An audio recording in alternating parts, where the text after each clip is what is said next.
experience about diversity. What we want to do with our discussion today is set the scene to get folks more involved.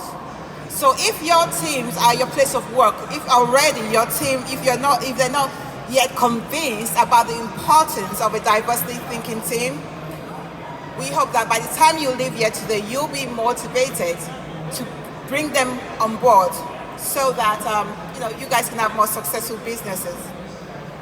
So with that, I want to get the ball rolling.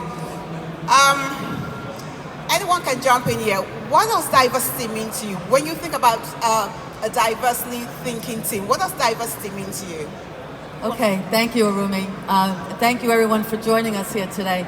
So when I think of diversity, I think of it as from two dimensions, right? One is what we see, what's visible to us, right? So it's your gender, it's your age, it's your ethnicity. But it also goes much beyond that, where things that we don't see, such as our work experience, the role that we have, our education, where we grew up. And all of this combined from what, the primary dimension and the secondary dimension that I talked about, all leads to how we behave and act, right? It's what gives us our perspectives and our views, which we call diversity of thought. So that's what it means to me. Thank you, Marianne. While we were talking before the session, one of my fellow panelists said, "White men don't get it." And by and large, that's often been true. We are no longer a homogeneous workforce. Most organizations, large organizations in particular, are global in nature. And when organizations are global in nature, that means that there is going to be, by definition, a diverse workforce. We're talking about diverse from the standpoint of sexuality. We're talking about diverse from the perspective of racial background.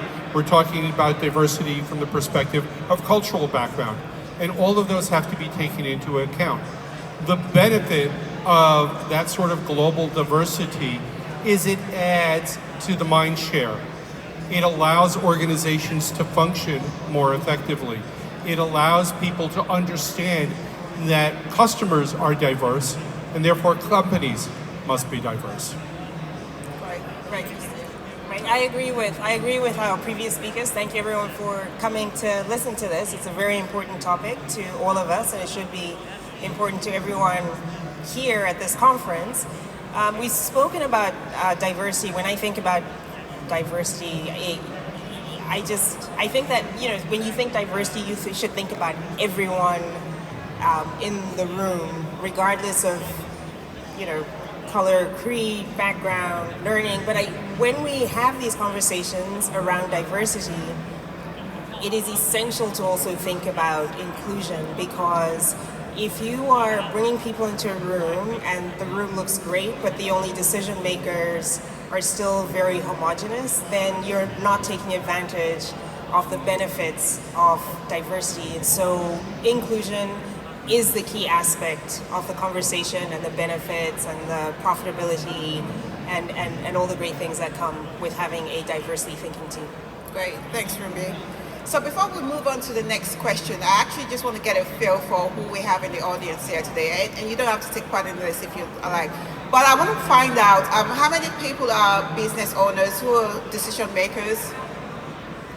Great. And who in the audience, how many of you are employees? Fabulous. Great. So we have a good idea of who we're speaking with.